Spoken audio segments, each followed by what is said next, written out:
originating from the podcast studio inside FAM 360's headquarters in Atlanta, Georgia. This is the Above and Beyond Leadership Podcast. The Above and Beyond Leadership Podcast is designed to encourage, equip, and inspire our audience through a combination of inspirational stories and real-life experiences shared by other successful and skilled leaders in a variety of vocations. We hope that the Above and Beyond Leadership Podcast empowers each one of us to step out, step up, and ultimately thrive as leaders. Now here's our host, Mr. Matt Maloney. Hello and welcome everybody to another episode of the Above and Beyond Leadership Podcast. I am your host, none other than Matt Maloney. So our episode today has no guests. That's right, you're stuck with me, running solo today, but I'm actually really excited about today because I've been doing a ton of research for a long time on this mysterious thing called leadership. And today we're going to unpack that. We're going to unpack what is leadership, its origins, where it first came from, or at least the concepts of it today, where it came from, and then how that's morphed in today's concepts and principles, and talk a little bit about the different leadership styles that we see and people talk about in today's time, and then some other thoughts that I personally have. I'll share a story, maybe or two, on some leadership activities that I've been involved in, and then some things that we're doing in my own family, inside our own home, that essentially, in a roundabout way, are pointed, or at least pointing our children towards becoming, hopefully, future leaders in what they're doing. So with all of that, I'd like to start today. Last month was Black History Month, and I'd like to start with two quotes from Martin Luther King Jr. First one is, life's most persistent and urgent question is, what are you doing for others? And I think so many of the concepts and principles and things that we talk about today with and in around leadership is about how are leaders doing things for others, right? This concept of servant leadership being one principle. And we'll talk a little bit about servant leadership and other leadership styles as well a little bit later. But I thought that quote in of itself really captured the essence of what Martin Luther King was about, and how he truly was a servant leader, how he served not just his community, but served the world with some of his ideas and principles and concepts and the things that he really wanted for man, and to really have all people being equal. Another quote that I really like here is from Martin Luther King. If a man is called to be a street sweeper, he should sweep the streets even as Michelangelo painted, or Beethoven composed music, or Shakespeare wrote poetry. He goes on to say, he should sweep the streets so well that all of the hosts of heaven and earth will pause to say, here lived a great street sweeper who did his job well. And I really love that. I love that for so many reasons. I think today, one of the challenges that I think leaders encounter is trying to identify the right type of people to join their teams, their organizations, specifically in the business world. And I think that this quote in of itself speaks to the mindset in my own organization, and really the mindset of what this podcast is about, above and beyond, right? Going above and beyond in whatever it is that we're doing. And Martin Luther King here, Martin Luther King Jr., that is, just encapsulates that with such a pure and beautiful quote there. So I thought we'd start off today with that and hopefully set the tone for a good podcast. So what is this thing called leadership? It's such a simple question, yet it's such a complex answer. And frankly, there's really not one answer. There's not one right answer. At least from my perspective, there's not one right answer. But instead of starting with what leadership is, why don't we flip the coin and let's talk about today what leadership is not. So leadership is certainly not seniority. Leadership has nothing to do with titles. Anyone in any organization, a business, a church, a nonprofit, within the family, wherever it is, isn't designated a leader by title. Now we'll talk about, by default, people think, well, the head of the sports team, he or she is the leader, or the head of the church, he or she is the leader, or the head of the business, he or she is the leader. And by definition, yes, they are the leader, but that doesn't mean that they are a leader, or maybe perhaps better said, it doesn't mean that they're necessarily a good leader, right? Leadership is not about management. I've got great managers and have worked with really, really strong people who are strong managers, but they don't want to necessarily be in other types of leadership within the organization, and that's okay. So it's not about being a teacher. It's not about being a captain. It's so much more than those things. And so again, leadership is not seniority, titles, management, some position within an organization. I think we can all agree on that, right? So what is leadership? This question is sought after so much that I just did some research on this. Amazon has over 57,136 to be exact, books with the word leadership in its title. 57,000 today. And that's growing by about 15 or 20 per month based upon one article that I read. That's incredible. That blows my mind. But as I sat back and thought about that, as human beings, we're always seeking, or at least most of us are seeking to learn something, seeking to understand something. And whatever it is, we're constantly as human beings seeking something. And whether it be in business or whether it be at home, as a parent, trying to parent one child or multiple children, or in other organizations, we're seeking information to fill ourselves, to fuel our mind so that we can find the answers to something, right? Is there this holy grail to this answer of what is leadership?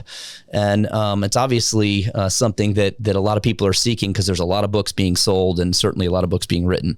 So I took various quotes from various people, and I'm going to share just a few with you today, and compare and contrast how the quotes are different, but they all speak to, different principles and ideas around leadership.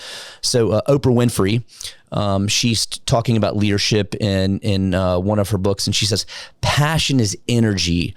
Feel the power that comes from focusing on what excites you.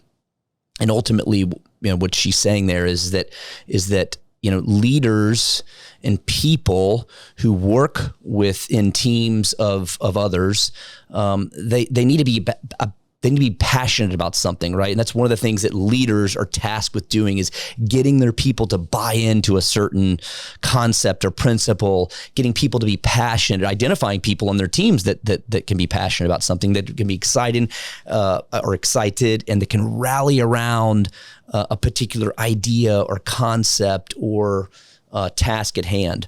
Peter Drucker, one of the most famous authors and experts on leadership, says the only definition of a leader is someone who has followers. Now, that's a pretty simple quote.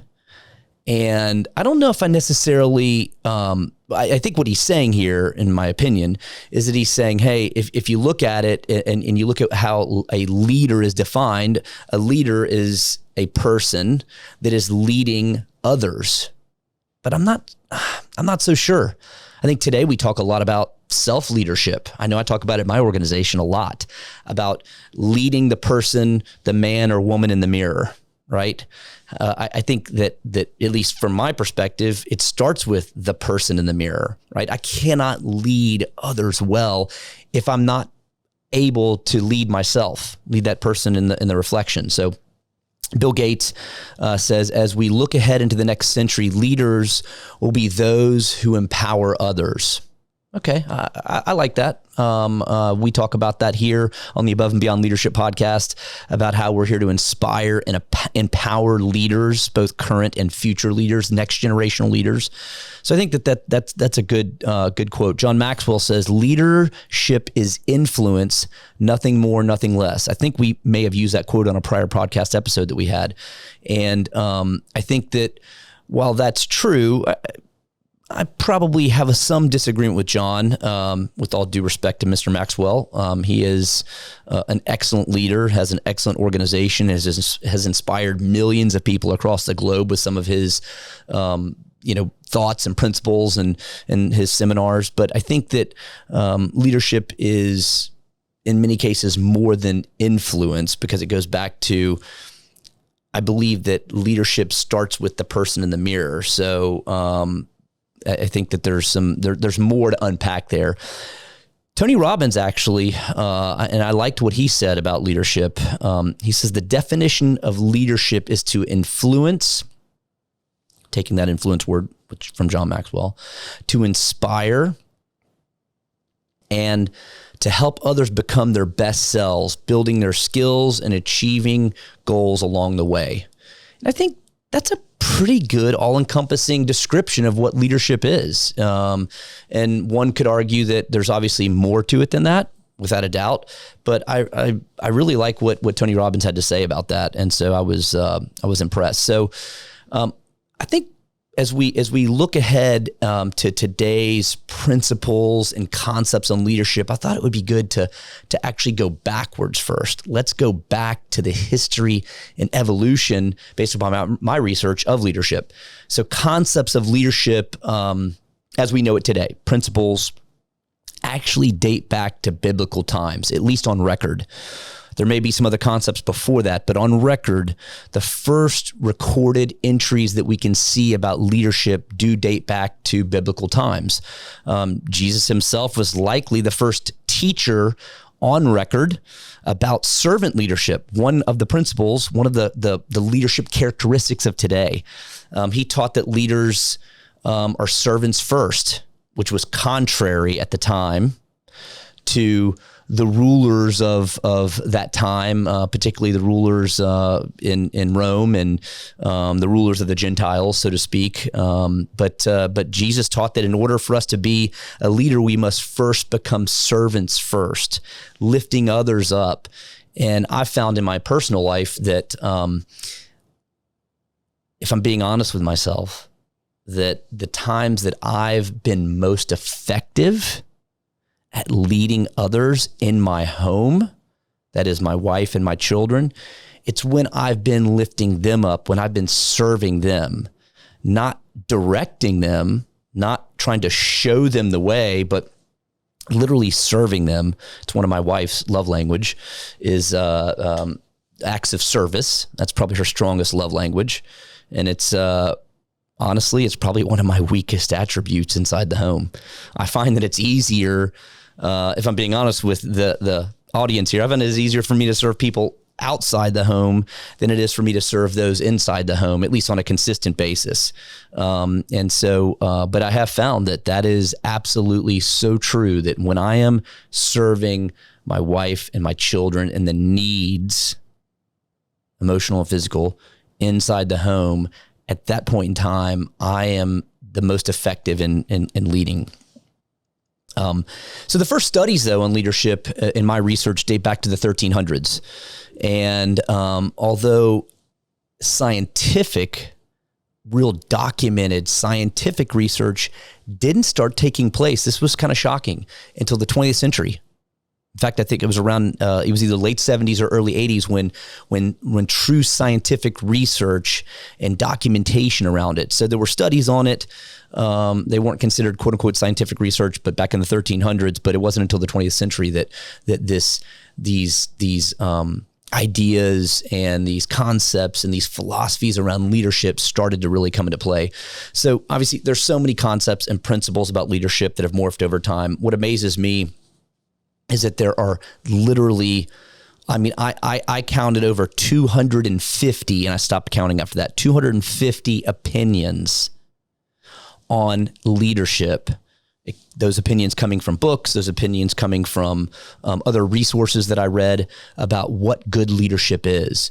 And personally, and we'll talk about this a little bit later, in my opinion, each style of leadership is appropriate depending upon the scenario, depending upon the team, the organization, the family. So I don't think that there is one style of leadership that is like, this is the pinnacle. This is the style of leadership that is most effective. I think it's a confluence of different ideas and principles that, when put together in a recipe, depending upon, again, that team, that audience, that family, that organization, you will find it being most effective. And I think that over time they can change. I've seen that at least within my own organization over the last 20 years. It's no secret that in February of this year, we celebrated our 20-year anniversary in this organization. And I can tell you, over time, the core fundamental concepts and principles and ideologies of leadership and cultural development that we used have changed, because the audience, the team, the people on the team have changed. So, when I look at today's leadership and kind of core leadership principles, I identified roughly 20 to 25 really well-defined leadership ideologies, right? Personas, if you will. But I've broken down 10 of them here. There's the bureaucratic leader. There's the transactional leader. There's the coach, who's more of a motivational leader. There's the visionary, who is progress-focused and inspirational. There's the servant leader. We talked about the servant leader earlier. Humble, protective, but proactive. The autocratic leader, authoritarian and results focused. The laissez-faire or hands-off leader, autocratic and delegates a lot of the tasks within the organization. The democratic leader, supportive, innovative, maybe perhaps most political figures are the democratic leaders. I wouldn't say all, but maybe most. The pace setter, the transformational leader, challenging, communicative. I mean, the transformational leader is one of the, I wouldn't say newer or newest, but newer styles of leadership that has really been pushed to the forefront. So those 10 ideas or personifications of leadership are the ones that I thought all others somehow fit into. If I were to look at myself today, and being honest, I think that I'm probably a hybrid between the coach and the visionary, and a little bit of transformational. If I just look at how I interact with the people on my team here in our office. I look at how we're growing our company, some of the styles of leadership and personalities of the type of people that we're hiring to bring on to help grow this business. I'd say that I'm kind of a hybrid of those three, so not necessarily just one style. So, we've talked a lot today about what is leadership, the history of it, today's kind of core principles and thoughts. And this podcast today was meant to be short since we didn't have another guest, because we're going to follow it up with some other information. But I thought that I would part with just a few final thoughts of mine on leadership. First of all, as I mentioned before, there's no pinnacle and there's no one style to leadership. Nobody ever reaches the mountaintop on leadership. Because the truth is, leaders, whether they're classified as quote unquote natural born leaders or it's an adaptive style, something that knowledge that we've acquired over time, we never stop learning.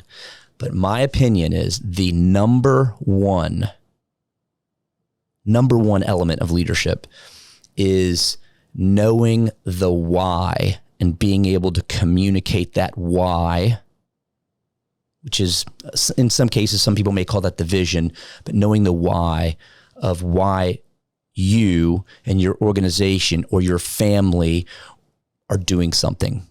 And I want to break this down to kind of some things that we're doing in our home.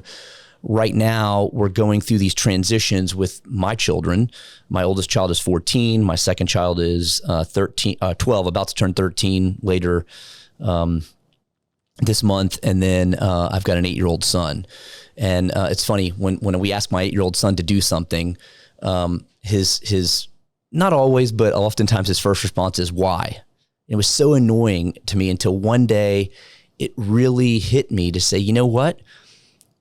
Just like we seek information all the time, he's seeking to understand, why are we asking him to do something? Why does he need to do this? And it's not just because I told you so, right? It's not just the old parental response, like, because I told you so and it's good for you.